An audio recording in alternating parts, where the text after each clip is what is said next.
여러분 안녕하십니까? 최근 이틀 사이 서울과 경기를 제외한 비수도권에서 코로나19 확진자가 가장 많이 나온 곳, 바로 대전시 얘기입니다. 곳곳에서 집단 감염과 동시다발적인 연쇄 감염이 이어지면서 그야말로 걷잡을 수 없이 퍼져나가는 모양새입니다. 이런 가운데 여름 휴가철과 맞물리면서 방역 당국의 긴장도 커지고 있는데요. 세종시도 거리 두기 2단계로 상향 조정키로 했습니다. 조혜영 기자입니다. 대전 월드컵 경기장에 마련된 드라이브스루 선별 진료소에 하루 종일 차량 행렬이 이어집니다. 심상치 않은 코로나19 확산세 속에서 폭염과 감염을 피하기 위해 시민들이 드라이브스루 검사로 몰린 겁니다. 이달 들어 요양원과 체고, 필라테스 학원발 집단 감염에 이어 도안동 태권도 학원발 감염이 발생했고 이번에는 탐방동 콜센터에서 집단 감염이 발생했습니다. 태권도 학원발 누적 확진자는 하루 사이 8명 늘어 모두 80명, 콜센터발은 7명 늘어 모두 23명에 달합니다.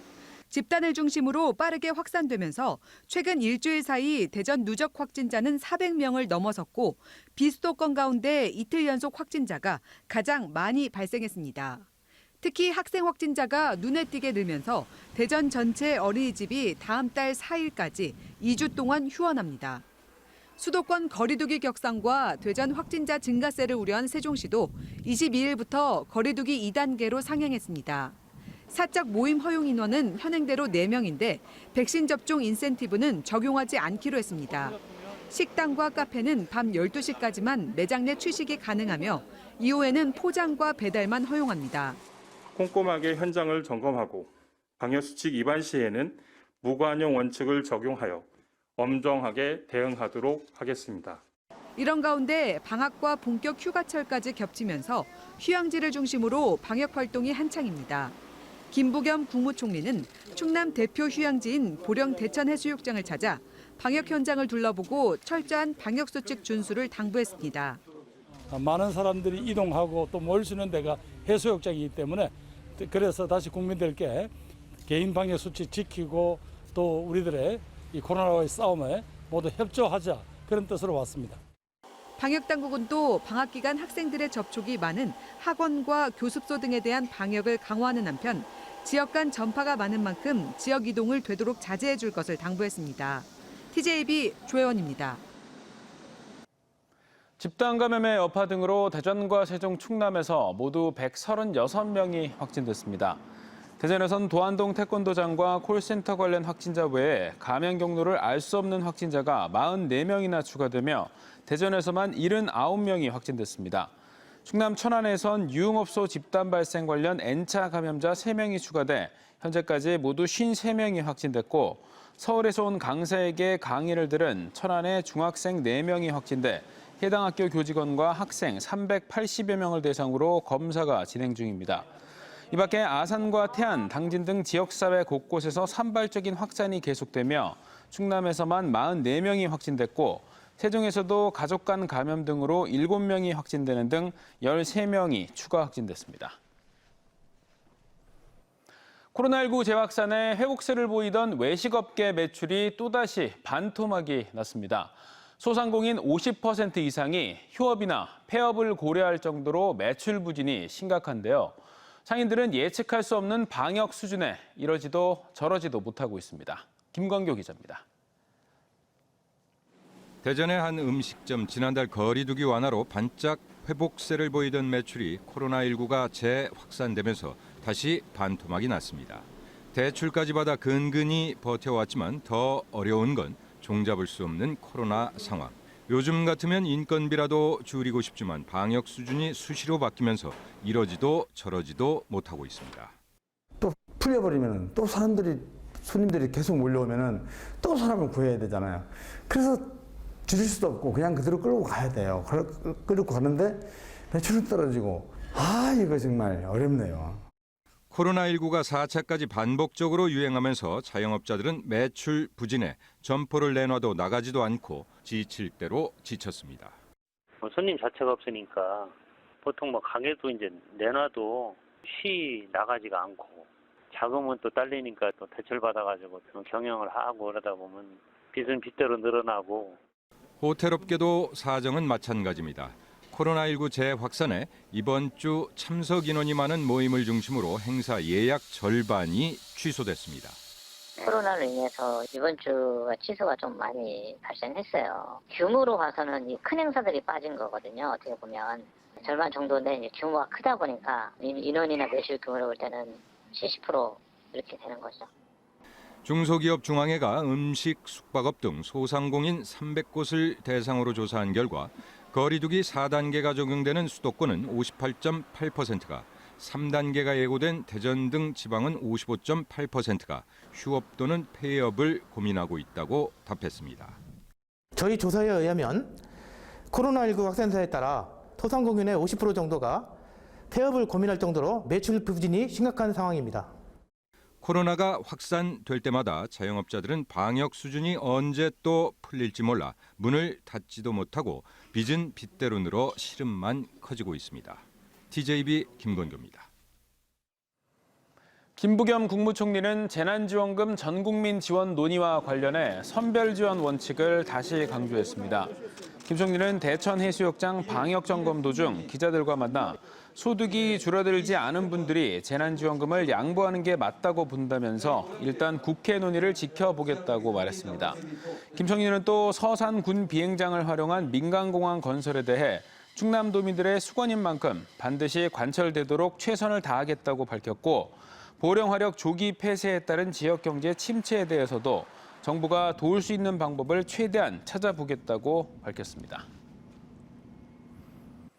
2학기 전면 등교를 앞두고 학교 급식실을 비롯한 학교 내 인력 보강을 촉구하는 목소리가 커지고 있습니다. 학교 비정규직 노조 대전지부 조합원들은 오늘 대전교육청 앞에서 기자회견을 갖고 학교 급식실은 학생 밀집도를 낮추기 위해 시차 배식을 해야 되고 위생 등의 업무가 추가돼 급식 담당 인력이 크게 부족하다고 주장했습니다.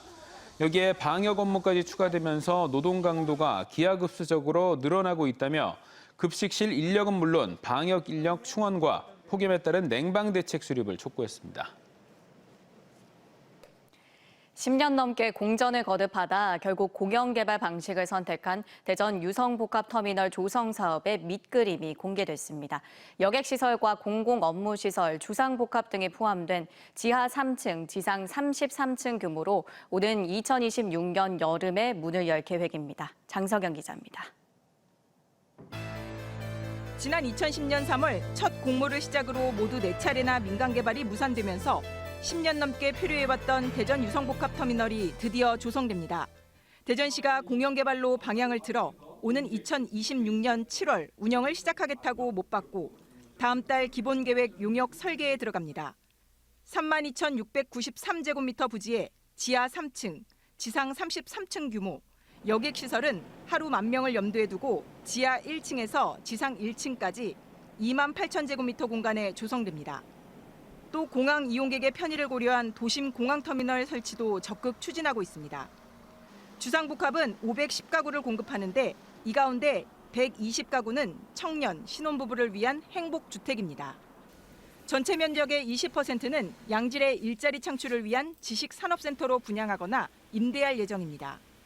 이 밖에도 공공기관 입주공간과 생활편의, 상업시설, 테마파크도 조성합니다.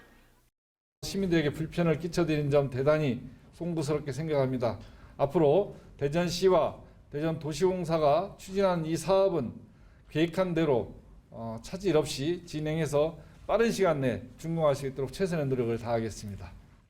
초기 자금은 대전도시공사가 1,000억 원 내외로 조달하고 나머지는 주상복합과 지식산업센터, 상가 등의 분양 수익으로 충당하게 됩니다. 대전시는 최근 지역에 주택 수요가 많고 이전에 분양한 지식산업센터 2곳도 완판됐던 만큼 사업 진행에는 무리가 없을 것으로 보고 있습니다. 이전 사업자와의 운송사업자 면허 취소 문제는 이미 끝난 사항이며 사업 협약 해지 무효 확인 소송도 사업에 차질이 빚어지지 않도록 잘 처리하겠다고 밝혔습니다. 우리가 사업을 해지 통보한 절차나 과정상에 전혀 문제가 없고 그네들이 주장하는 협력 의무를 위반했다는 부분에 대해서도 저희 공사에서 충분히 소명하고 있기 때문에 복합터미널과 별개로 좁고 낡은 유성 시외버스 정류소는 인근 유성 복합 환승센터 부지에 이달 말 건립해 다음 달 12일부터 시외버스 운행을 개시합니다. TJB 장석영입니다. 대전시 교육청이 부동산 거래 특별조사단을 공식 출범시키고 4급 이상 교육공무원과 5급 이상 전현직 부동산 관련 업무 담당자들의 투기 의혹을 조사합니다. 조사단은 앞으로 4, 5급 교육공무원 130여 명과 이들의 배우자와 직계 존비 속의 부동산 거래 내역 등 투기 의혹을 조사한 뒤 투기 정황이 확인되면 수사 의뢰와 징계 여부 등을 결정합니다. 또 대전교육청 홈페이지에 공익제보 신고센터를 개설해 제보가 공익신고로 인정되면 국민권익위 포상금 지급 대상으로 추천할 계획입니다. 탄생 200주년을 맞은 김대건 신부의 고향인 솔매성지에 종교, 문화, 예술을 아우르는 복합공간이 들어섰습니다. 또 이 자리에선 한국의 첫 교황청 장관에 임명된 유흥식 대주교가 집전하는 마지막 공식 미사도 진행됐습니다. 강진원 기자입니다. 우리나라 최초의 사제인 김대건 신부가 200년 전 태어난 곳 솔매성지의 새 모습입니다. 녹음이 우거진 광장을 지나 김대건 신부를 만나고 이어서 산책로가 시원하게 펼쳐집니다. 형형색색 꽃을 모티브로 한 지붕이 아름다움을 더하며 바로 아래 기억과 희망이란 이름의 성전이 자리합니다. 지난 2014년 프란치스코 교황의 방문을 계기로 건립이 추진된 솔매성지 복합예술공간이 대역사 끝에 첫 선을 보였습니다. 경건함을 주는 스테인드 글라스로 장식된 성전과 예술무대, 쉼터를 갖춘 곳으로 실리 성지와 연결된 13km 버그네 순례길의 시작이기도 합니다. 종교 시설을 뛰어넘어서 문화 공간으로 널리 활용할 수 있도록 우리 시와 우리 천주교 측과 함께 노력하겠습니다.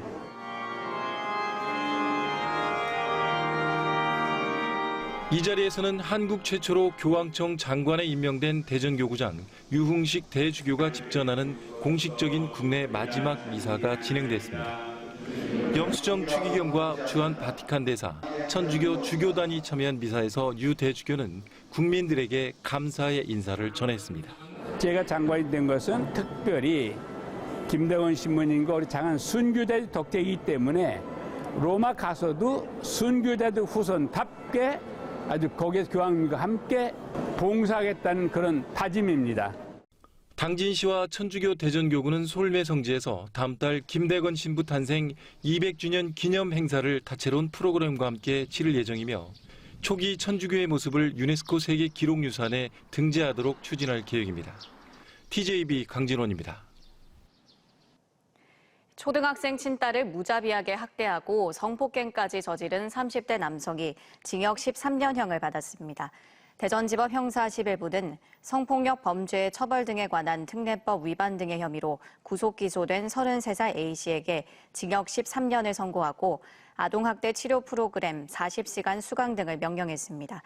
A씨는 2019년 겨울 술에 취해 부인과 말싸움을 한 뒤 초등학생 딸을 불러 팔을 부러뜨리고 헤어드라이어 줄로 때리는 등 지난해까지 신체적 학대를 이어왔고 여러 차례 성폭행까지 한 걸로 조사됐습니다. 충남도는 내포 신도시 38만여 제곱미터 면적의 9홀 대중 골프장과 166가구의 블록형 단독주택, 골프 빌리지에 대한 개발 계획을 승인했습니다. 충남도는 오는 10월 본격적인 건설 절차에 들어가 오는 2023년 봄 골프장과 주택단지가 들어설 것이라며 골프장이 완공되면 내포 신도시의 취약한 생활체육 환경이 개선될 것으로 전망했습니다. 비수도권 중소기업에 대한 우대 지원 근거가 담긴 지역 중소기업법 제정안이 국무회의를 통과해 내년 1월부터 시행됩니다.